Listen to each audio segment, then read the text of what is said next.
You are about to engage in the Guidebook unit, The Whipping Boy. The purpose of this video is to help you understand how societies were organized using the feudal system in the Middle Ages. This will help you better understand the characters' relationships and events as you engage in the text, The Whipping Boy. Be sure to have your interactive notebook handy to answer a few questions. What if you were punished every time someone else made a bad choice? That's what happened in the Middle Ages. When someone did something wrong, a different person was punished. They were called whipping boys. Let's take a closer look at the different roles of people in medieval societies. The guidebook text, The Whipping Boy, takes place during the Middle Ages long ago, a time when people's lives were defined by their place in the feudal system called their social class. The feudal system was organized by a person's wealth and position in society. Each person was born into a specific role in the feudal system that depended on how much land their family owned, how much money they had, and the level of power they had. Let's take a closer look at some of these roles now. The monarchs, or king and queens, were the most important and powerful of all the people. They ruled large amounts of land and people. The king's family was powerful and protected. Power was usually passed down to the next generation in royal families. Since kings had so much land to rule, they divided up large pieces of land to be managed by other powerful people called nobles. The more land you owned, the more powerful you were. In exchange for the land that the king gave them, the nobles were expected to be loyal to the king and protect him.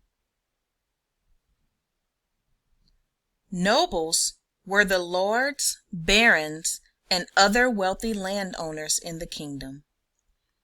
The nobles were the second highest social class and answered only to the king.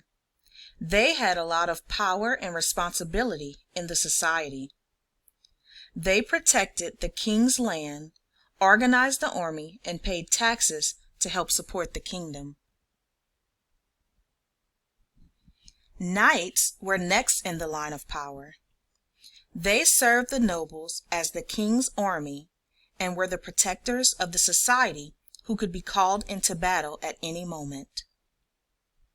Nobles gave knights smaller pieces of their land in exchange for their service in battle to protect them and the king. Most members of society were commoners. There were two groups of commoners: peasants and serfs. Peasants owned little, if anything, and often spent long hours working and paid high rents to the nobles for their land and homes. They had many different roles in the feudal society, like blacksmiths and bakers. Many were farmers who provided food for the entire kingdom.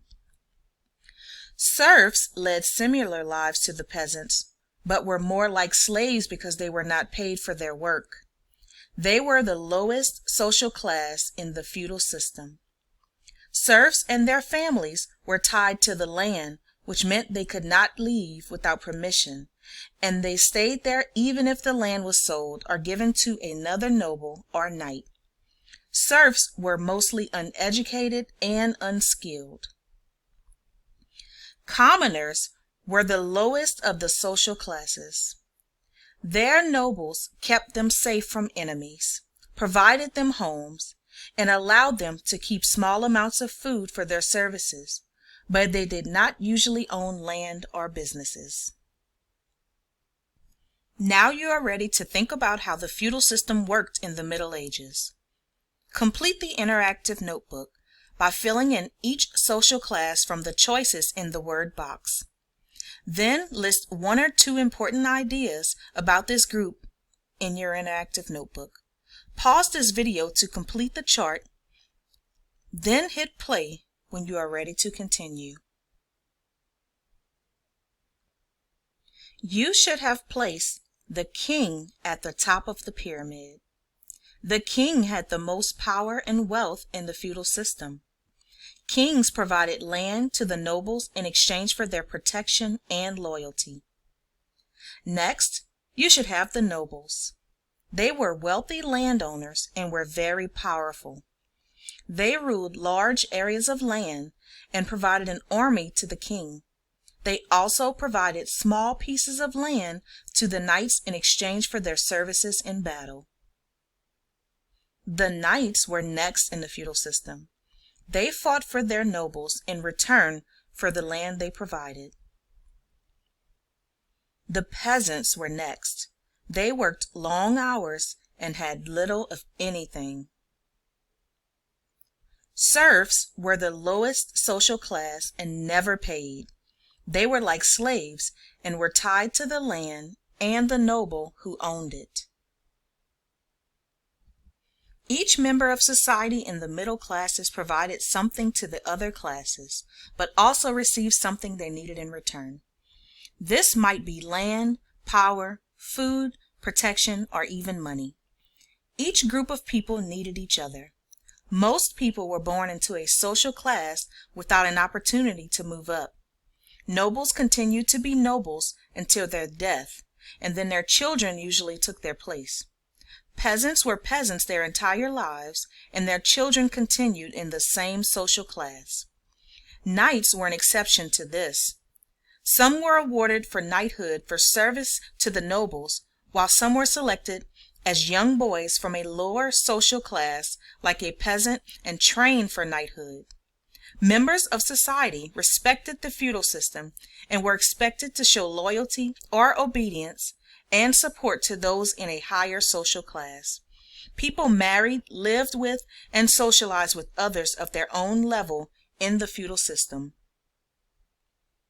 People in the Middle Ages believed in the divine right, or the belief that the king was the greatest power. So princes and princesses were not to be punished. It was common for royal children to have a whipping boy.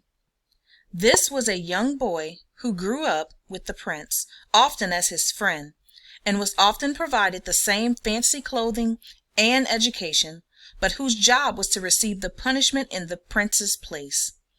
In the Middle Ages, children were whipped as a punishment. Since a prince could not be whipped when he misbehaved, the king would order for the whipping boy to be punished instead. This was thought to teach the prince a lesson by punishing someone he cared for. Now you are ready to think about what life might be like for people in the Middle Ages. Pause this video to complete the response in your interactive notebook. Then hit play when you are ready to continue. A whipping boy was a young boy who was punished instead of the prince during the Middle Ages. Some of the benefits of this role were getting a good education, living in the palace, and having fine clothing and other things. A drawback was that whipping boys were whipped and punished for someone else's bad choices. You have learned how people were organized into social classes by the feudal system in the Middle Ages. Understanding the roles of different people, like the whipping boy, in the Middle Ages is important in order to understand the characters and important ideas in the upcoming guidebook unit text, The Whipping Boy. When you finish this video, make sure that you shared your interactive notebook with your teacher.